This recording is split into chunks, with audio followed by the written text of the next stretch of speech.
Operation lotus की बात नहीं है। देखिए, अगर कहीं किसी को लगता है कि गुंजाइश है तो हर राजनीतिक दल पहल करता है, तो उसी पहल के तहत घर के अंदर की बात थी, सार्वजनिक नहीं कहना था, वो लगता है सार्वजनिक ही हो गई। तो मैंने वो सारी बातें बताई कि मैं कांग्रेस छोड़ के किसी दूसरी पार्टी में नहीं जाऊंगा, जवाबदारी जैसी मिलेगी मैं काम करूंगा। कई दलों ने संपर्क किया। एक सच्चाई है कि क्योंकि ये सार्वजनिक तौर पे कहने की बात नहीं, उनके लिए भी पार्टी प्राइवेट मुलाकात थी, मुझे सार्वजनिक मैं कह भी नहीं सकता, नाम भी नहीं ले सकता, लेकिन जरूर सही बात है कि सबने संपर्क किया था। तो एक चर्चा राजेश भाई ने छेड़ दी थी कि भाई बाबा ने बोला है कि 100 जन्म में भाजपा नहीं जाऊंगा, तो मैं कुछ नहीं बोलता तो वो बात आधी सी रह जाती। तो मैंने पूरा खुलासा किया कि सच्चाई है। बाबा को ऐसी क्या स्थिति पैदा हो गई जो इस बारे में सफाई दे रहे हैं? जिसको देखिए, भारतीय जनता पार्टी हो चाहे अन्य राजनीतिक दल हो, बाबा में कोई संभावनाएं दिखती होंगी ना। बाबा को इस प्रकार के बयान की आवश्यकता क्यों पड़ी, सार्वजनिक बयान की? मुझे लगता है कि बाबा कांग्रेस में भारी उपेक्षा का दर्द झेल रहे हैं और हो सकता है बेचारे सार्वजनिक बयान नहीं कर सकते, अच्छे आदमी हैं, कमरे में जाकर के सिसकते होंगे। देखिए, ऑपरेशन लोटस जिस ढंग से अन्य प्रदेशों में, चाहे मध्य प्रदेश हो, गोवा हो, चाहे कर्नाटक में करने का प्रयास किया, उसमें सफल भी हुए, मगर छत्तीसगढ़ में भारतीय जनता पार्टी सफल नहीं होगी। नमस्कार, मैं हूं मोहन तिवारी। आज के मुद्दे में आपका स्वागत है और आज का मुद्दा खास है क्योंकि हम जिसकी चर्चा देश भर में सुनते हैं उसकी आहट अब छत्तीसगढ़ में भी महसूस की जाने लगी है। जी हां, हम बात कर रहे हैं ऑपरेशन लोटस की और ये चर्चा में इसलिए है क्योंकि कांग्रेस के कद्दावर नेता टीएस सिंहदेव ने इसके संकेत दिए हैं कि उनके साथ दल बदल के लिए चर्चा की गई थी। अब ऐसे में जब ये चर्चा की गई थी तो इसके पीछे की रणनीति क्या है, क्या इसके पीछे सोच थी और क्या ऐसी संभावनाएं बीजेपी ने देखी जिसकी वजह से ऑपरेशन लोटस छत्तीसगढ़ में लागू करने की कोशिश की गई। इसी पर आज हम बात करेंगे। पहले मिल लेते उन मेहमानों से जो इस चर्चा में हमारे साथ रहेंगे। हम बहुत स्वागत करेंगे। हमारे साथ कांग्रेस का पक्ष रखने के लिए जुड़ रहे हैं रवि गौलानी जी, जो कि पैनलिस्ट हैं, हमारे साथ जुड़े हैं, और इसके अलावा हमारे साथ वरिष्ठ पत्रकार और समीक्षक के रूप में जुड़ रहे हैं मनीष वोरा जी, आपका भी बहुत बहुत स्वागत है। और भाजपा का पक्ष रखने के लिए हमारे साथ जुड़ रहे हैं निशिकांत पांडे जी, तो उनका भी बहुत स्वागत है। तीनों मेहमानों का स्वागत कर इस चर्चा को मैं शुरू करता हूं क्योंकि कांग्रेस से बात शुरू हुई है लेकिन आरोप बीजेपी पे लगा है। आज कांग्रेस की बैठक भी हुई है मंत्री रविंद्र चौबे के यहाँ। इन सब बातों को जोड़ते हुए हम एक समग्र टिप्पणी पहले रवि गौलानी जी से ले लेते हैं। कल सरगुजा का सम्मेलन, टीएस बाबा का संकेत देना, संकेत के बाद अब आरोपों की बौछार एक तरीके से भाजपा पे हो गई है। लेकिन अगर आग है, अगर धुआं है तो आग भी होगी। क्या ये आग थी, कुछ ऐसी स्थितियां थी जिसकी वजह से बाबा से संपर्क किया गया होगा? देखिए मोहन जी, मैं एक एक करके विषय पर आता हूं कि धुआं है तो आग तो होगी। देखिए, बात समझिए, भारतीय जनता पार्टी का चाल चरित्र और चेहरा आप गोवा ले लीजिए, कर्नाटक ले लीजिए, मध्य प्रदेश ले लीजिए या महाराष्ट्र ले लीजिए, आप हर जगह देखिए कि भारतीय जनता पार्टी के लोग जहां उनको लगता है, वो कांग्रेस पार्टी हो या क्षेत्रीय पार्टियां हो, वो घुस के तोड़ मरोड़ करके नेताओं को इधर से उधर करने का काम करती रही है। ये साफ है, इस पर किसी को भी अलग से साक्ष्य की जरूरत नहीं है। तो भारतीय जनता पार्टी यहां भी कांग्रेस के हमारे नेताओं से अलग तरीके से संपर्क साधने की कोशिश कर रही है, लेकिन वो अपने मंसूबे पे कामयाब नहीं होगी, क्योंकि छत्तीसगढ़ में वो हमारे टीएस बाबा साहब हो या हमारे मुख्यमंत्री भूपेश बघेल जी हो, जिस प्रकार से इनका नेतृत्व कांग्रेस में है और जिस प्रकार से हम यहां मजबूती में कार्यकर्ताओं के साथ खड़े हुए हैं, कोई भी भारतीय जनता पार्टी का नेता हो, वह चाहे दिल्ली में बैठे हुए नेता हो या वो छत्तीसगढ़ में बैठे हुए नेता हो, वो अपने इस तरह से कामयाब नहीं होंगे। रही बात कांग्रेस पार्टी की, तो हम संभागीय सम्मेलन कर रहे हैं, हम कार्यकर्ताओं के बीच जा रहे हैं, कार्यकर्ताओं की सुन रहे हैं, उन्हें अपनी बात बता रहे हैं एक एक करके। वो चाहे विधानसभा क्षेत्र के कार्यकर्ता हो, ब्लॉक लेवल के कार्यकर्ता हो, जोन लेवल के हो, या वो आप जाकर के देखिए बूथ लेवल के कार्यकर्ता हो, एक एक करके हमारा प्रयास चालू हो चुका है कि अपने कार्यकर्ताओं को मजबूत किया जाए, कार्यकर्ताओं की उनकी बातें सुन करके आगे की रणनीति तय की जाए। तो भारतीय जनता पार्टी न अभी उनके पास कोई संगठन है, न बूथ लेवल के कार्यकर्ता हैं, तो वो तोड़ मड़ोड़ की राजनीति पर आ गई है। और मुझे दर्द हो रहा है कि अगर लड़ना है तो नीतियों पर उन्हें लड़ना चाहिए, लड़ना है तो हमारी यहाँ की पॉलिसी पर बात करनी चाहिए, वो केंद्र में क्या की है उसकी बात करनी चाहिए। इस तरह की तोड़ मड़ोड़ की राजनीति छत्तीसगढ़ में आज तक नहीं हुई, इस तरह की राजनीति नहीं होनी चाहिए। ठीक है, तो कांग्रेस का पक्ष आ गया है, लेकिन इसी बात को आधार बनाकर बीजेपी को कटघरे में कांग्रेस खड़े कर रही है। टिप्पणी ले लेते हैं पांडे जी के पास। पांडे जी, आप देख रहे हैं परिस्थितियां क्या बनी हैं पूरे देश भर में। ऑपरेशन लोटस जो है वो फेमस भी है, छत्तीसगढ़ में कोई संभावना नहीं है, लेकिन आप लोग आखिरी समय में इसके भी प्रयास कर सकते हैं, ऐसी आशंकाएं थी। अब टीएस बाबा का बयान आ गया है, क्या कहेंगे आप? राहुल गांधी जी जो बैंकॉक में चिंतन करके ऑपरेशन लोटस लेके आए थे, वहां से वही उनका दिमागी उपज है, दिमाग की कीड़ा है वो। Actually operation lotus means what? आप देखिए, टीएस सिंहदेव जी लगातार हाशिए पे हैं और वो लगातार मतलब खुद सरकार के विपक्ष में बात कर रहे हैं कि प्रदेश में बहुत ज्यादा गोबर हो गया। वो ये बोलते हैं, टीएस सिंहदेव जी बोलते हैं, 2.5 फॉर्मूले की बात करते हैं। अभी जो ये कल ये बात कहे वो कि भारतीय जनता पार्टी के बड़े नेता दिल्ली में बैठे और हमको भाजपा ज्वाइन करने की बात कर रहे थे। मुझे लगता है कि ये, हालांकि टीएस सिंहदेव जो जी बड़े संजीदे व्यक्ति हैं, लेकिन मुझे लगता है ये आखिरी दांव चल रहे हैं ब्लैकमेल करके कांग्रेस पार्टी को, क्योंकि ऐसी स्थिति अगर होती तो उनको बताना चाहिए कौन नेता किस तारीख को किस होटल में कैसे बैठे थे। अगर ये औपचारिक रूप से नहीं बताते तो ये दांव जरूर ऐसा है कि भूपेश बघेल को पटकनी देने का एक व्यवस्था हो सकता है। रही बात भारतीय जनता पार्टी की, बड़ा मतलब हास्यास्पद बात अभी हमारे मित्र कर रहे थे, न पार्टी है, न संगठन है, न कार्यकर्ता है। बताइए क्या लॉजिक है? मतलब ये दिमागी दिवालियापन है कांग्रेस पार्टी का कि विधानसभा में हम 15 सीट में आगे, कोई बात नहीं, 6 महीने बाद फिर वही लोकसभा हुआ और फिर वही बहुमत आया। देश में दो बड़ा मतलब बड़ी संख्या में सरकार बनी और न हमारा पार्टी है, न संगठन है, न कार्यकर्ता है। ये अपनी पार्टी का बात कर रहे हैं कि उत्तर प्रदेश में इनकी पार्टी नहीं, कई जगह पे झारखंड, बिहार, बंगाल, कहीं पे इनकी पार्टी नहीं है, संगठन नहीं है। ये अपनी बात कर, दिल्ली में जीरो पे बैठे हैं। ये कांग्रेस पार्टी भारतीय जनता पार्टी को बोले पार्टी नहीं है, संगठन नहीं कर सकता। छत्तीसगढ़ में बात कर रहे हैं। मतलब मेरा कहने का सेंस ये है कि अगर कांग्रेस पार्टी का अगर इंट्रोस्पेक्ट करना है स्वयं का, तो अपना करे। भारतीय जनता पार्टी को बोल रही है कि हमारे पास कार्यकर्ता नहीं है। एक बार किसी भी कारण से लोक लुभावने वायदे आपने किए, 15 साल का हमारा सरकार था तो उसके भी एंटी इंक्रेमेंसी की बात हो सकती है, लेकिन एक बार आपकी सरकार बनी, 5 बार 4 बार विधानसभा, एक बार सरकार बनी, तो अभी इतने अति उत्साह में आप घूम रहे हो कि मतलब भारतीय जनता पार्टी के जैसे पार्टी को आप बोल रहे हो कि आपका संगठन ही नहीं है। अरे भाई साहब, नहीं, कोई पहल पे बात करते हैं क्या? ऐसी कोई पहल हुई थी क्या? इस तरीके के जो आरोप लग रहे हैं उसमें कितनी सच्चाई है, और ये आरोप क्यों लगा रहे हैं बाबा? बिल्कुल बेबुनियाद बात है और ये टीएस सिंहदेव जी को मतलब सामने आके अपनी बात रखनी चाहिए खुल के कि भैया कौन नेता किस मतलब किसको ब्लैकमेल कर रहे हैं। तो सोचने वाली बात है, लेकिन क्योंकि टीएस सिंहदेव जो क्या जो हंस रहे हैं अभी राष्ट्रीय कांग्रेस में, और कल ही उन्होंने बयान दिया कि संगठन और सत्ता में सब कुछ ठीक नहीं है, ये कल उन्होंने स्टेटमेंट दिया है। तो इसके बाद ये परिप्रेक्ष्य लाना, इसका मतलब ये है कि वो ब्लैकमेल कर रहे हैं भूपेश बघेल जी को, कांग्रेस पार्टी को, कांग्रेस आला कमान को। इसका भारतीय जनता पार्टी से कोई लेना नहीं है। हालांकि जरूर ये बात है कि ये चुनावी वर्ष है, बहुत सारे नेता मतलब पार्टी बदलना चाहते हैं, आना चाहते हैं, लेकिन ये जरूरी नहीं है कि सभी को हम ले ही लें। टीएस सिंहदेव जी खुद के लिए संघर्ष नहीं कर पाए।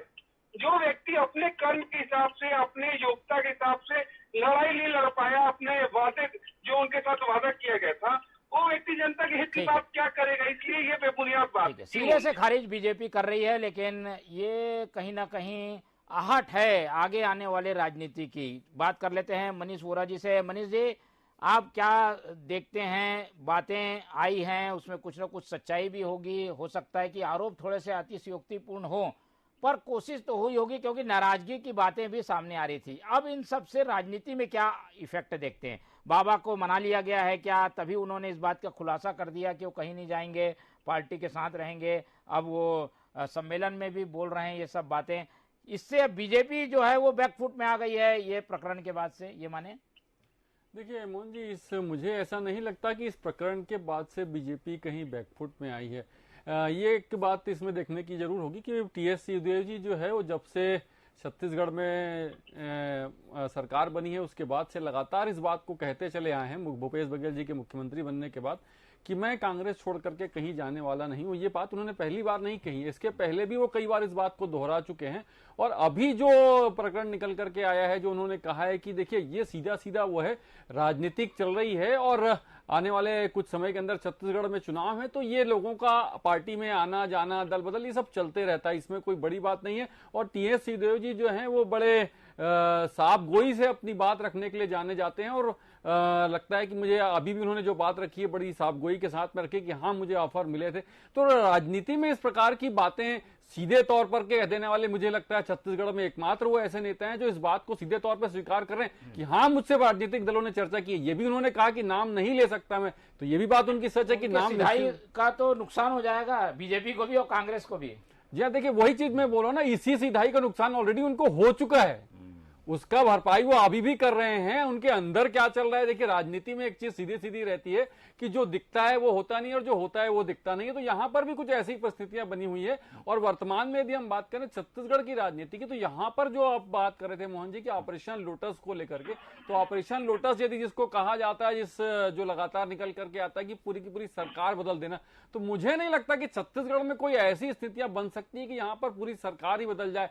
बड़ा बहुमत है कांग्रेस के पास में और मुझे नहीं लगता कि ऐसा कोई यहाँ पर बड़ी घटनाएं हो सकती है। और सबसे बड़ी चीज ये है कि इस पूरे परिदृश्य में आप देखिए लगातार ये बातें आ रही है, कोई बहुत सारे लोगों को भाजपा ने भी प्रवेश करवाया है अपनी पार्टी में, कांग्रेस ने भी अपने तरफ लोगों को लेकर के आई है, लेकिन उसके बावजूद देखिए कोई ऐसा बड़ा परिवर्तन देखने को मिलेगा ऐसा अभी वर्तमान में देख करके नहीं लगता है। बिल्कुल ठीक है, पूरे देश की परिस्थिति अलग है, छत्तीसगढ़ की परिस्थिति अलग है और छत्तीसगढ़ की कांग्रेस भी अलग है, क्योंकि यहाँ जो बहुमत है वो 71 का है। ऐसे में संभावनाएं बहुत कम है। एक बार फिर से रवि जी की ओर रुख करते हैं। रवि जी, कांग्रेस काफी मजबूत है, कोशिशें होंगी लेकिन सफल नहीं होंगे ऐसा लगता है इस पूरे प्रकरण से। आज की बैठक भी हुई आप लोगों की, क्या रणनीति बन रही है, क्या पार्टी में अगर ऐसी कोशिश होती है तो रोकने के लिए आप लोग क्या करेंगे? जैसे बाबा को उन्होंने टच किया वो तो बता दिए, बाकी लोग बता नहीं रहे होंगे, इसके लिए क्या प्लान क्या है आप लोगों को, रोकेंगे कैसे लोगों को? देखिए मोहन जी, आप एक एक करके आइए। सबसे पहले आते हैं आज की मीटिंग के ऊपर। देखिए पार्टी, आप भी जान रहे हैं, चुनावी वर्ष है, बहुत जल्द हमारे प्रदेश में चुनाव आएंगे, तो बूथ लेवल पर हम तैयारियां कर रहे हैं। हमारे जितने वरिष्ठ मंत्री हैं, वरिष्ठ नेता हैं, जितने विधायक हैं, एक एक करके सबसे मीटिंग हो रही है और बूथ लेवल तक के हमारी वर्किंग हो रही है कि कैसे कार्यकर्ताओं तक पहुंचा जाए, कैसे उनकी बातों को सुना जाए, समझा जाए और उनके अनुरूप उनको चीजें दी जाए। उसके ऊपर एक तरफ हमारी पार्टी काम कर रही है। दूसरी तरफ बात करिए कि भारतीय जनता पार्टी कह रही है एक तरफ कि टीएस बाबा साहब बहुत सुलझे हुए व्यक्ति हैं, फिर वो कह रही है कि वो जो बात कह रहे हैं हम उसको पूरी तरीके से खारिज कर रहे हैं। कहीं ना कहीं दोनों बातों में विरोधाभास है। आज उनको बाबा साहब की बात को गंभीरता से समझना चाहिए। ऑपरेशन लोटस की तैयारी वो लोग शुरू कर चुके हैं। एक एक करके उनके नेता हमारे नेताओं से जिस प्रकार से संपर्क साध रहे हैं, कहीं ना कहीं वो सेंध मारी की कोशिश कर रहे हैं, लेकिन भारतीय जनता पार्टी वाले लोग ये नहीं देख पा रहे हैं कि उन्हीं के नेता उनसे संतुष्ट नहीं है। नंद कुमार साय जी ने पूरे टीवी में आकर के किस तरह से बातें कही और अगले दिन वो कांग्रेस में प्रवेश किए। भारतीय जनता पार्टी को अपने गिरेबान में झांकना चाहिए कि क्या उनके जो कार्यकर्ता, क्या उनके जो नेता, वो प्रदेश अध्यक्ष रहे हुए नेता प्रतिपक्ष रहे हुए व्यक्ति को क्या इस तरह से उन्होंने उपेक्षित कर दिया कि वो कांग्रेस ज्वाइन कर लिए। तीसरी बात मैं ये कहना चाहूंगा कि जिस प्रकार से भूपेश बघेल जी ने 4.5 वर्षों में काम किया है, हमारे सारे कार्यकर्ता उनसे बंधे हुए हैं, पार्टी से बंधे हुए हैं। ऐसे भारतीय जनता पार्टी वाले कितने भी प्रयास कर लें, भूपेश बघेल जी की नीतियां, कांग्रेस पार्टी की सोच विचारधारा के बाहर कोई भी हमारा व्यक्ति नहीं जाएगा। और अगर किसी व्यक्ति के साथ अगर भारतीय जनता पार्टी इस प्रकार का कृत्य करेगी तो उसको उसी के कृत्य में जवाब दिया जाएगा। कांग्रेस पार्टी चुप बैठने वाली नहीं है, शांति से देखने वाली नहीं है। अगर वो एक चाल चलेंगे तो 4 चालें हमें भी चलने आती है। बिल्कुल, इसी बात से मैं सवाल ले लेता हूं पांडे जी के पास। पांडे जी, कोशिश आप लोग की तरफ से हुई लेकिन विकेट आप ही लोगों का गिर गया, नंद कुमार साय चले गए। कोशिश भले आप लोग कर रहे हैं पर सफलता नहीं मिल रही है। पार्टी में आप लोग अपने लोगों को नहीं संभाल पा रहे हैं और दूसरी जगह कोशिश कर रहे हैं, ये क्यों हो रहा है?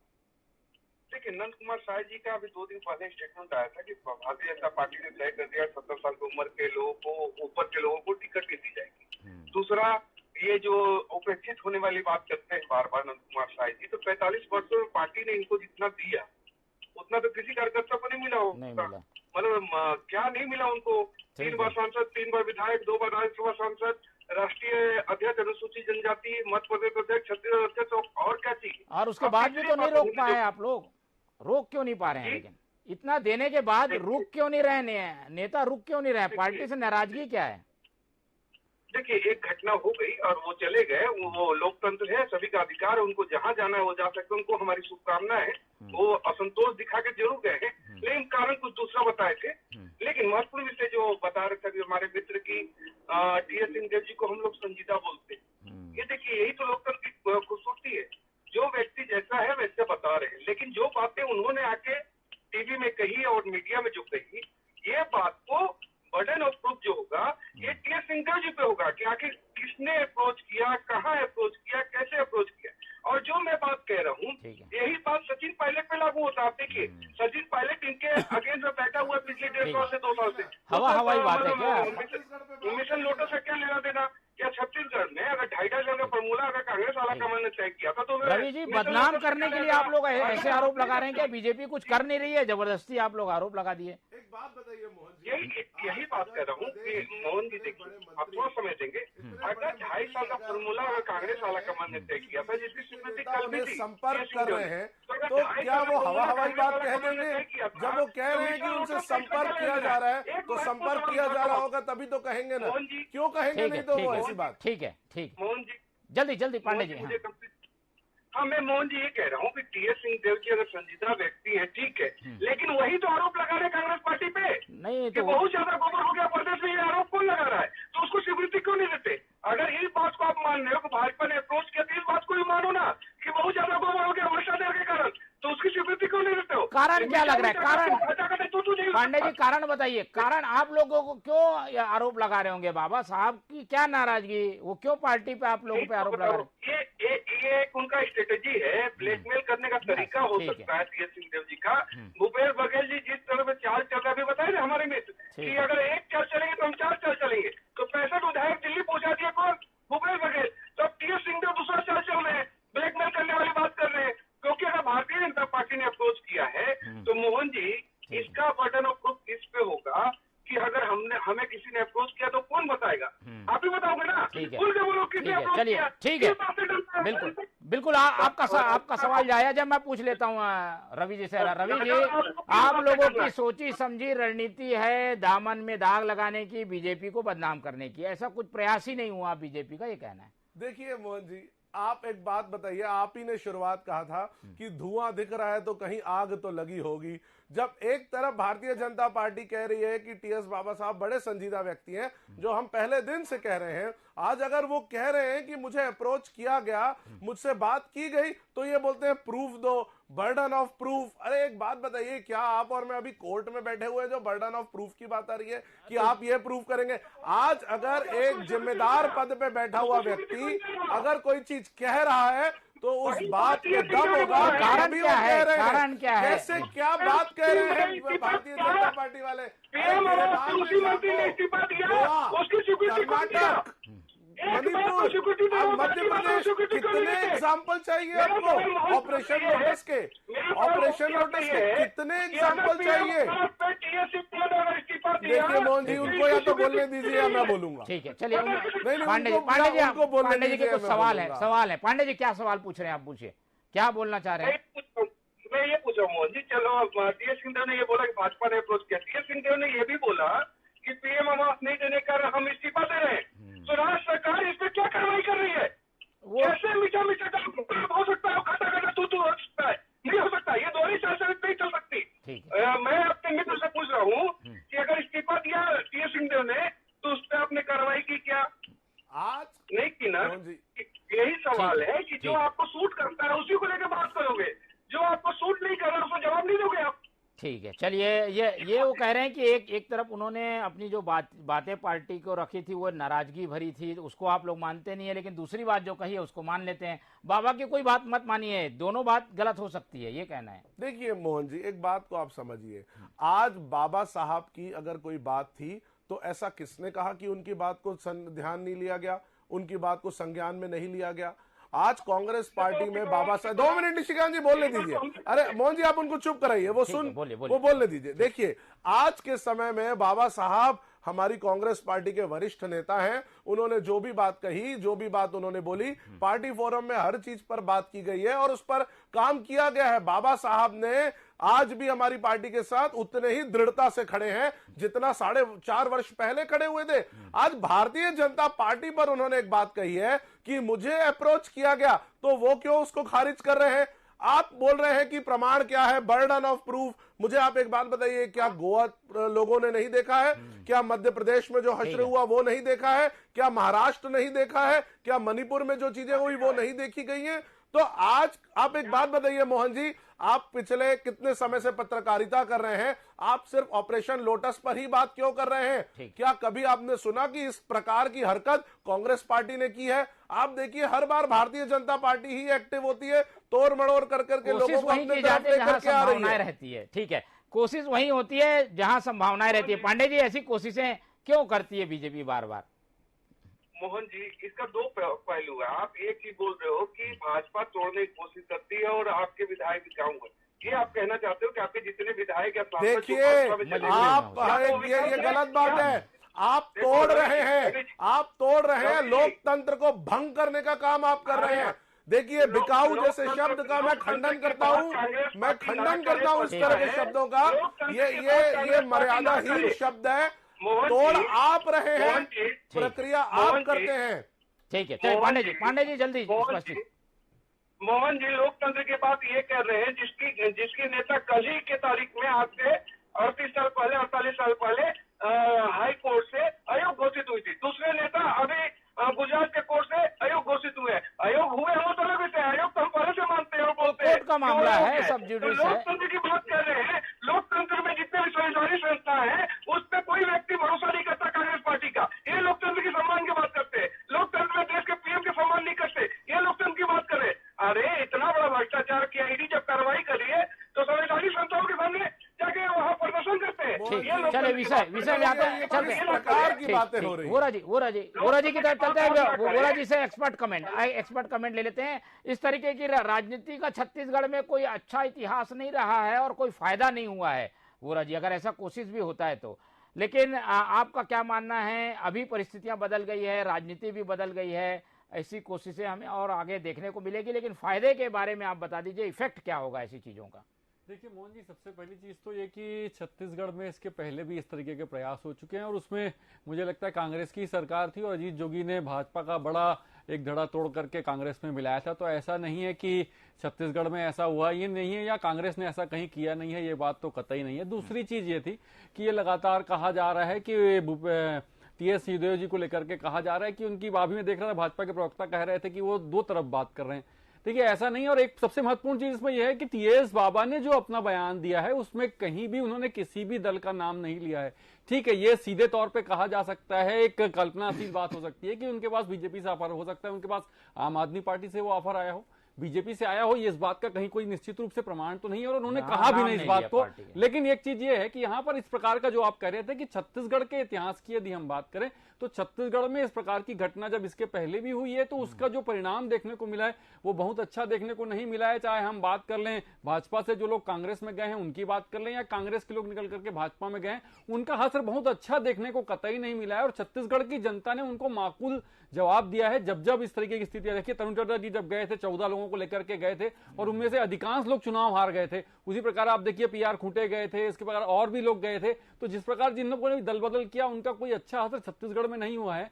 तो ये इस प्रकार की जब प्रयास जो हो रहे हैं इसका कोई अच्छा परिणाम देखने को नहीं मिलेगा। जैसे कि छत्तीसगढ़ का इतिहास जो हम बात कर रहे थे और अभी वर्तमान परिस्थिति में जो बात हो रही है, टीएस बाबा को ऑफर दिया गया है, उनसे चर्चा हुई है। निश्चित रूप से मैं इस बात को फिर कहूंगा कि टीएस बाबा जो है वो साफ गोई से और बड़े सच्चे दिल से अपनी बात रखने के लिए जाने जाते हैं। लगातार हम देखते हैं इस बात को कि जब वो कहते हैं तो जो देखिए बोलते हैं ना, आदमी जब बोलता है तो उसके बोलचाल के और उसका बॉडी का स्ट्रक्चर भी बहुत कुछ बताता है। तो वो जिस प्रकार से अपनी बात को रख रहे थे उससे ये बात तो क्लियर है कि वो जो बात कर रहे थे कहीं ना कहीं से उनसे कोई कांटेक्ट तो हुआ होगा, और कांटेक्ट होने के बाद जो चीजें निकल करके आई हैं उन्होंने बड़ी साफगोई से उन चीजों को रखा भी है। इसका परिणाम छत्तीसगढ़ की राजनीति में क्या होगा ये तो आने वाले समय में पता चलेगा, लेकिन हाँ मुझे ये लगता है कि छत्तीसगढ़ में ऐसा कोई ऑपरेशन हो या वो सफल हो जाए, मुझे ऐसी स्थिति अभी नहीं लगती। ठीक है, चलिए पांडे जी और रवि जी दोनों से एक एक कमेंट लेके चर्चा को खत्म करेंगे। पांडे जी, इन सब बातों से अलग हटकर अपने ताकत पर, अपने दम पर चुनाव लड़ने वाली स्ट्रेटेजी पे काम होगा क्या, या हम दूसरे के दलों से नेता लाकर ही मजबूत हो सकते हैं, इस पर काम करेगी बीजेपी? छत्तीसगढ़ के लिहाज से क्या देखते हैं आप? बीजेपी का केडर बेस पार्टी है, वो दफ्तर का कार्यकर्ता है, उसी पे काम करते हैं। मैं महत्वपूर्ण एक चीज पूछ रहा हूँ आपसे कि नंद कुमार साय जी हमारी पार्टी छोड़ के चले गए, कोई भी एक छोटा कार्यकर्ता या बड़ा नेता कहीं बोला ऑपरेशन कांग्रेस हो गया, ऑपरेशन पंजा हो गया? बिल्कुल ठीक। जो व्यक्ति है लोकतंत्र है, स्वतंत्र है, वो कहीं भी जा रहा है। लेकिन टी.एस. सिंहदेव जी की बात करें तो लगातार अपेक्षित रहा जो व्यक्ति, वो अपनी बात रखा, दोनों तरफ से रखा। उसने ये भी कहा कि सत्ता और संगठन में तालमेल की बहुत कमी है और सब कुछ ठीक नहीं चल रहा है, उस पर चर्चा नहीं हो रही है। उन्होंने कहा कि अभी ठीक हमारे वरिष्ठ पत्रकार ने जो कहा कि आम आदमी पार्टी भी हो सकती है, लेकिन सीधा कांग्रेस पार्टी डंडा और तलवार उठाए भाजपा पे चढ़ जाती है। अरे भाई, तुम्हारा कुनबा तुमसे नहीं संभल रहा है, हमसे क्यों पूछते हो? आप अपना कुनबा संभालो नहीं यार। आपकी पार्टी के कार्यकर्ता आप बोलते हो बिकाऊ है, और तो बिकाऊ है तो ऐसे व्यक्ति को टिकट क्यों देते हो? जो आपका जो विधायक आपके यहाँ चला जाता है, मेरे यहाँ तो बताओ एक व्यक्ति बोला कि नंद कुमार साहब बिकाऊ है? कोई एक व्यक्ति नहीं बोला होगा। लेकिन आपके यहाँ भी जैसे सिंधिया चला जाता है तो वो तो सिंधिया बिकाऊ है, कोई और फलना चला जाता है वो बिकाऊ है। सचिन पायलट के साथ आप क्या व्यवहार करो, सारी दुनिया देख रही है, और उसके बाद कहते हो कि भारतीय जनता पार्टी दोषी है। अरे भाई साहब, आप अपना अंगना देखो ना, दूसरे के अंगने में झांकने क्या हो सकता है? जी मोदी, ठीक है, ये पॉलिटिक्स का एक हिस्सा भी है। अगर कोई दल किसी से संपर्क करता है तो गलत नहीं है, अगर सामने वाला उनकी पार्टी में आना चाहता है। तो नंद कुमार साय के साथ कांग्रेस ने जो है वो किया, अपने पार्टी में प्रवेश लिया, और दूसरा पार्टी अगर अप्रोच करती है, सफल होती नहीं होती अलग बात है, तो उसमें गलत क्या है? रवि जी देखिए मोहन जी, आज जब हमारे प्रदेश में लोग बीजेपी छोड़ करके कांग्रेस आ रहे हैं तो भारतीय जनता पार्टी बर्दाश्त नहीं कर पा रही है। वो कह रही है कि आप अपना कुनबा देखो, हमारे कुनबे में क्यों आ रहे हो? लेकिन जब ये दूसरे प्रदेशों में हमारे लोगों को तोड़ करके जब अपनी पार्टी में ले जाते थे, तब ये तो कहते थे कि आपका जो है ना वो गंगा स्नान हो गया, अब आप पवित्र हो गए हैं। ये भारतीय जनता पार्टी का चरित्र है। आज के समय में 15 सीट पे जो ये सिमटे हुए हैं, ये 10 सीट के अंदर सिमटने वाले हैं। इनको मालूम हो गया है कि आज इनके जमीन के कार्यकर्ता इनसे दूर हो चुके हैं। अब ये कोई भी बयानबाजी करें, ये कोई सही बात बोले, गलत बात बोले, जनता जान चुकी है कि आपके समय में इनको कहीं भी वोट पड़ने वाला नहीं है। तो भारतीय जनता पार्टी के लोग इधर उधर की बात करके करोड़ मरोड़ करने की कोशिश कर रहे हैं, और कहीं ना कहीं लग रहा है कि जो ये दूसरे प्रदेशों में करते आए हैं वो यहां भी सफल हो जाएंगे। लेकिन मैं बताना चाहता हूं, जनता भूपेश बघेल जी के साथ है, जनता प्रदेश के मुखिया के साथ है। ये कितने भी साम दाम दंड भेद कर ले, ये सफल नहीं होंगे। अब 15 सीट में थे, अब 10 सीट के अंदर सिमटेंगे। आप भी यही है, मैं भी यही। ठीक है, ये राजनीतिक रणनीति का एक हिस्सा होता है कि कौन सी पार्टी में कौन शामिल हो रहा है, लेकिन जनता मुद्दों के आधार पर वोट करती है, इसका इफेक्ट ज्यादा होता नहीं है छत्तीसगढ़ में अब तक हमने देखा है। लेकिन प्रयास हुए हैं, एक तरफ सफलता मिली है, दूसरी तरफ सफलता नहीं मिली है, लेकिन बयान दोनों तरफ से सामने आए हैं, उस पर चर्चा होती रहेगी। लेकिन अभी समय कम है, इसलिए इस चर्चा को यहीं खत्म करते हैं। मनीष वोरा जी हमारे साथ जुड़े, आपका धन्यवाद। रवि जी हमारे साथ जुड़े, धन्यवाद। और निशिकांत पांडे जी, आप हमारे साथ दूर से जुड़े, आपका भी बहुत बहुत धन्यवाद। तो तीनों मेहमानों का धन्यवाद कर इस चर्चा को यहीं खत्म करते हैं। और ये एक ऐसी चर्चा है जिसकी परतें अभी खुलनी बाकी है। अभी तो एक रास्ता मिला है, एक छोर मिला है, इसके आखिरी छोर तक जाने की कोशिश पत्रकारिता से जुड़े हुए लोग करते रहेंगे। फिलहाल मुझे दीजिए इजाजत, आप देखते रहिए टीवी 24। नमस्कार।